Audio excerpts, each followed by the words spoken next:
BNP, জামাত, ইসলামী আন্দোলন যে কোনো জোটে ভোট দেন না কেন অবশ্যই গণভোটে হ্যাঁ ভোট দিবেন। অনেকেই বলে বেড়াচ্ছেন গণভোটে হ্যাঁ ভোট দিলে দেশের অবস্থা আরো খারাপ হবে, দেশ পাকিস্তান হয়ে যাবে বা একাত্তর থাকবে না। জুলাই সনদ বাস্তবায়ন হলে পশ্চিমারা দেশ দখল করে ফেলবে। জুলাই সনদ কি?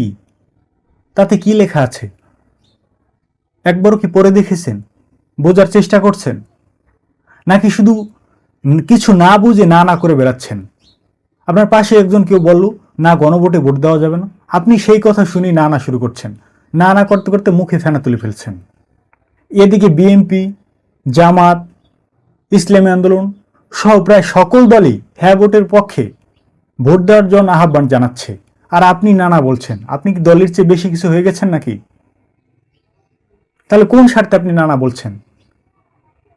আপনার দলের চেয়েও কি আপনি রাষ্ট্রনীতি এত ভালো বুঝেন? আপনাদের উদ্দেশ্যে আমি বলতে চাই, আপনাদের এই বাটপারি, ধোঁকাবাজি এগুলো আর বাংলাদেশে চলবে না। বাংলাদেশের মানুষ ভালো মন্দ যাচাই করতে পারে।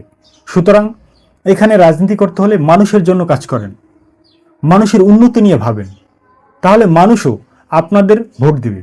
আপনি যদি এখন প্রতারণার রাজনীতি শুরু করতে চান তাহলে কিন্তু আর চলবে না। আপনারা দেখতে পাচ্ছেন না চট্টগ্রাম বন্দরে কি হচ্ছে? ৩,০০০ কোটি টাকা লাভ করছে, প্রায় ১০০ বৎসরের রেকর্ড ভেঙে ফেলছে। মানুষ এই ধরনের পরিবর্তনগুলোই চায়। আপনি যতই চিল্লাচিল্লি করেন না কেন সেগুলো শুনবে না। বাংলাদেশের মানুষ এখন ভালো মন্দ যাচাই করতে পারে। সুতরাং সাবধান।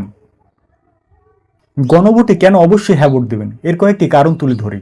চলুন শুরু করি। প্রথমত, 10 বছরের বেশি কেউ ক্ষমতায় থাকবে না, সুতরাং কেউ চাইলেও স্বৈরাচার হতে পারবে না। একই সাথে পরিবারতন্ত্র থাকবে না। তত্ত্বাবধায়ক সরকার, নির্বাচন কমিশন ও সরকারি কর্ম কমিশন অর্থাৎ পিএসসি গঠনে সরকারি দল ও বিরোধী দল একত্রে কাজ করবে। সুতরাং তত্ত্বাবধায়ক সরকারের মাধ্যমে ক্ষমতা হস্তান্তর হবে এবং চাইলেও এসব প্রতিষ্ঠানে হঠাৎ করে যে কাউকে নিয়োগ দিতে পারবে না। আমরা দেখেছি বিগত দিনে এসব জায়গায় কিভাবে নিয়োগ দেওয়া হয়েছে এবং কিভাবে এসব প্রতিষ্ঠানকে দুর্নীতির আঁকড়া বানিয়েছেন।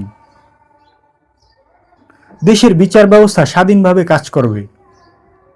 ক্ষমতায় ভারসাম্য প্রতিষ্ঠার জন্য পার্লামেন্টে একটি উচ্চকক্ষ গঠিত হবে। সংবিধানের গুরুত্বপূর্ণ পরিবর্তনের ক্ষেত্রে গণভোট বিধান চালু হবে। আপনার মৌলিক অধিকারের সংখ্যা বাড়বে। ইন্টারনেট সেবা কখনোই বন্ধ করা যাবে না।